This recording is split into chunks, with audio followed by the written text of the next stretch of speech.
everyone, welcome back to my channel. It's Blake Damon here with another Sims 4 speed build. The lot is called Cordelia's Cottage, which is a 30 by 20 residential lot. There used to be a cute little cottage on this lot, but as you can see, I've just bulldozed it so I can make my own. This build is a tiny home. It's a tier 3 small home, which means it'll have the tiny home lot perks of lighten the load and feeling fine all the time. The packs that I used for this build are Eco Lifestyle and Cottage Living. Hello. Look, it came to say hello. This is Cloud. Off you go. So if you have these two packs and download this build, nothing should disappear. While I was making this build, I had this image in my head of a young entrepreneur who was sick of city life. So he moved to the English countryside and finds this dilapidated old barn that's kind of falling apart and is in much need of TLC. So he renovates this barn and is turning it into his home. Since he comes from the city, he prefers a modern feel, which is why he's gone with a very clean and uncluttered aesthetic. So instead of the old barn windows, we've gone with these huge glass panels so that he can better view the valley. I sort of put a little wall in front of the door for some sort of separation between the foyer and the rest of the house. I also covered the wall with some wall decorations from Eco Living, which I must admit looked pretty good from outside. I also placed a table by the wall and the shelving from Eco Living that have these little coat hooks. I always imagine that people would prefer to leave their bags and keys and jackets by the front door. I know I do. I had some difficulty lighting this area up because the ceiling was so high. So I used the support beams from Cottage Living and I used those and put them across from one end of the wall to the other so that I could find a place to anchor to the hanging light. I used this salvaged looking coffee table and sofa from Eco Living because I thought it went with a whole barn feel, but still looks stylish. I decided to put in a fireplace. I had the space, so I thought, why not? I went with a more modern fireplace because barns don't usually have fireplaces. So I thought a brand new one would have to be installed. And the sim that I had in my head when I was building this would have picked a fireplace with a very modern vibe, which is why I used the one from Eco Lifestyle instead of the one from Eco Living. I really like how the study turned out. I'd seen somewhere on Instagram, or was it Twitter? I'm not really sure. But I'd seen someone using a shelf as a desk. Anyway, I thought I'd copy it because it looks so good. So basically, all you've got to do is line up the shelf to the height of the desk and then shrink the desk down. As you can see, the desk looks kind of like a footrest, so I didn't bother covering it. But disclaimer, it is a little broken. In order to use the computer, first you've got to sit on the chair, and then you can use the computer. It's a minor inconvenience, but it has a workaround, and it looks great, so it's worth it. I decorated the living area with as many plants as I could fit. This is Sky. I think he wants to be fed. Do you want to eat? You want me to feed you? Okay, I'll feed you. Let's go. My goodness. Demanding brat. What was I up to? So anyway, even though the sim in my head is a city boy, I still think this guy would like nature and plants. Otherwise, why would he move to Henford-on-Bagley and the Bramblewood? A lot of the decor is actually from Eco Living. Actually, I think most of the interior is from Eco Living, now that I think about it. One place I didn't use the Eco Lifestyle pack was the kitchen. Those kitchen counters are actually from Base Game, but they go so well with my modern country living vibe that I was going for, that I just had to use. As you can see, I was having a tiny itty bitty bit of a difficult time arranging the kitchen.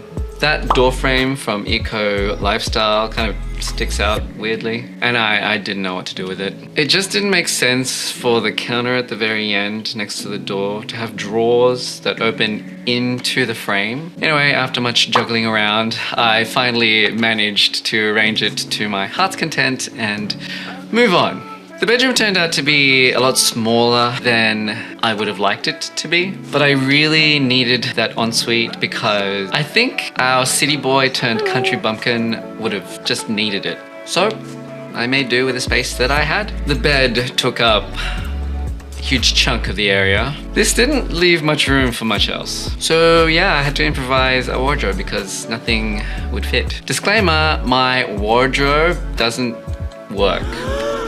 It only looks like a wardrobe, but it's not. But if you do want to change your outfit, that mirror on the wall can help you with that. I had a lot more space in the bathroom than I usually require. I usually have a total of 3 tiles that I play with. So yeah, I'm really splurging here. Just about everything in this room is from Eco Living, just like the rest of the house, which is why everything matches so nicely. I strategically placed a divider between the window and the toilet because the windows are massive and they kind of show off everything inside the bathroom, including the toilet. It's not a very flattering view of our young entrepreneur. I decided to keep the upstairs and downstairs bathroom pretty much identical for the sake of continuity. That made things very easy for me because that meant that all I had to do was duplicate the room and plonk it down wherever I wanted. Just doing the final touches of the house now. I always do this thing where I change the lighting to nighttime just so I can see whether or not I need to put a lamp somewhere. Sometimes I totally forget to put a light in a room. So when I finish my build and play with my brand new house and day turns into night, I start wondering, why is it so dark in here? The greenhouses I originally wanted to make were actually just like these little triangle roofs on the ground. I'd already used up all my livable tiles and I really didn't want to use any more. Otherwise it wouldn't be a tiny home anymore. But unfortunately, I didn't like the way they looked next to my house. They looked really small and squat and sort of took away from the main build, while I wanted something that would complement the build and kind of make it look better. So I sort of did a thing. It's kind of cheating, but not really. I mean, you can't live in a greenhouse, so I don't really see why they should take up livable tiles, right? Anyway, that's my defense and I'm sticking to it. So the way I made these greenhouses was by building them, like you would a normal build, roofs included. But then I took away part of the wall and then deleted the floor. And those 2 actions actually give back the livable tiles that they used up. Now here's the tricky part. When closing up the hole in the wall, don't just connect the 2 walls together. Instead, make a wall away from the build, then pick it up and move it to cover the hole. And ta-da! There you have it, a greenhouse that looks as good as the main build. As you can see, I used the same doors and windows as the main build to really tie in those 4 builds together. And for continuity, I think it's my favorite word today. And look like they kind of all match. Like a mama building and her 3 baby greenhouses. I filled the 3 different greenhouses with 3 different ways of gardening. You've got the little pots from Base Game, then those big plots from Cottage Living. And for the last greenhouse, I used the vertical gardens from Eco Lifestyle. Eco Living? Is it Eco Living or Eco Lifestyle? I don't know. Wait, it's Eco Lifestyle. It's Cottage Living and Eco Lifestyle. Man, all the landscape is from Debug. But is anyone really surprised? Ever since I started using Debug for landscaping, there was absolutely no way of turning back. I am completely and totally hooked. I surprised myself with this build because I didn't go crazy with the landscaping this time around. Probably because the space was so limited. Otherwise, yeah. No, I would have. I mostly just used a bunch of flowers and a few bushes and grass around the area. I put vines on the main build. They might get in the way, but feel free to delete them. They're free anyway. Anyway, I'm just gonna probably speed through landscaping. It's not all that exciting watching me placing plants on the ground. And now we move on to some flybys. All in all, I really like this build. I like the way it feels very clean and modern, but despite that, still feeling warm. Sometimes I feel like modern builds can feel really clinical, but I used a lot of wood tones in this build to make sure that that didn't happen. I think my favorite spots are actually the study. I love how that shelf desk turned out. I might use it again for another modern build. I like how the bedroom turned out, how even though it's a small room, it doesn't look like it's a small room. I think it's because I put one wall that's completely glass, and I especially like my wardrobe.